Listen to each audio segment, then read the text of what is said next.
सदर मुमलिकत ने दोनों ऐवानों से मंजूर किया गया प्रैक्टिस एंड प्रोसीजर बिल नजर सानी के लिए पार्लियामेंट को वापस भिजवा दिया है।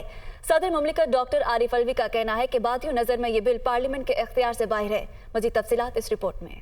प्रैक्टिस और प्रोसीजर बिल हुकूमत और सदर मुमलिकत के दरमियान नई कशमकश। सदर ने बिल मंजूर करने की बजाय पार्लियामेंट को वापस भिजवा दिया। सदर मुमलिकत डॉक्टर आरिफ अलवी ने आइन के आर्टिकल 75 के तहत प्रैक्टिस एंड प्रोसीजर बिल नजरसानी के लिए पार्लियामेंट को वापस भिजवाया। कहा कि बादल नजर में बिल पार्लियामेंट के इख्तियार से ही बाहर है। सदर मुमलिकत की जानिब से कहा गया कि बिल कानूनी तौर पर मसनूई और नाकाफी होने पर अदालत में चैलेंज किया जा सकता है, इसीलिए बिल की दुरुस्तगी के बारे में मजीद जांच पड़ताल जरूरी है, इसीलिए बिल पार्लियामेंट को वापस भेजना मुनासिब समझा। मजीद कहा गया कि आइन सुप्रीम कोर्ट को अपील, एडवाइजरी, रिव्यू और इब्तदाई इख्तियार के समाज से नवाजता है। मजाविजा बिल आर्टिकल 184(3) अदालत के इब्तदाई इख्तियार से मुतालिक है। सदर मुमलिकत की जानिब से सवाल उठाया गया कि मजाविजा बिल का मकसद इब्तदाई इख्तियार इस्तेमाल करने और अपील करने का तरीका फराहम करना है। ये ख्याल काबिल तारीफ हो सकता है, मगर क्या इस मकसद को आइन की दिफात में तरमीम के बगैर हासिल किया जा सकता है? तस्लीम शुदा कानून तो ये है कि आइनी दिफात में एक आम कानून साजी के जरिए तरमीम नहीं की जा सकती। आइन एक आला कानून है, कवानीन का बाप है।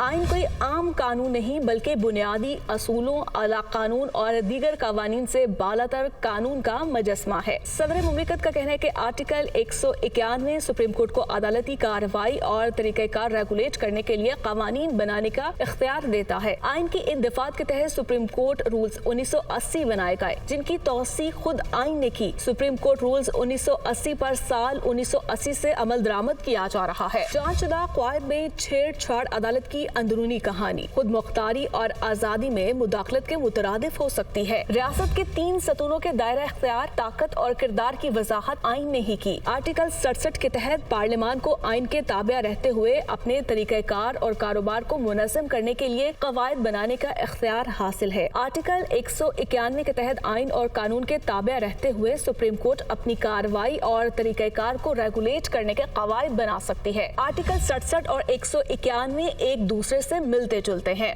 सदर मुमलिकत ने कहा आर्टिकल 67 और 191 दोनों इदारों को इख्तियार में मुदाखलत से मना करते हैं। अदलिया की आज़ादी को मुकम्मल तहफ़्फ़ुज़ देने के लिए आर्टिकल 191 को दस्तूर में शामिल किया गया। आर्टिकल 191 के तहत सुप्रीम कोर्ट को पार्लियामेंट की कानून साजी के इख्तियार से बाहर रखा गया। आर्टिकल 142(a) के तहत पार्लियामेंट वफाकी कानून साजी की फहरिस्त में किसी भी मामले पर कानून बना सकती है। सदर मुमलिकत ने लिखा 4th शेड्यूल के तहत पार्लियामेंट को सुप्रीम कोर्ट के सिवा तमाम अदालतों के दायरा इख्तियार और इख्तियारात के हवाले से कानून साजी का इख्तियार है। 4th शेड्यूल के तहत सुप्रीम कोर्ट को खास तौर पर पार्लियामान के कानून साजी के इख्तियार से खारिज किया गया। बिल बुनियादी तौर पर पार्लियामेंट के दायरा इख्तियार से बाहर है। बिल के इन पहलुओं पर मुनासिब गौर करने की जरूरत है। प्रैक्टिस एंड प्रोसीजर बिल को कौमी असम्बली और सेनेट से मंजूर करवाए जाने के बाद दस्तखत के लिए सदर मुमलिकत को भेजा गया था।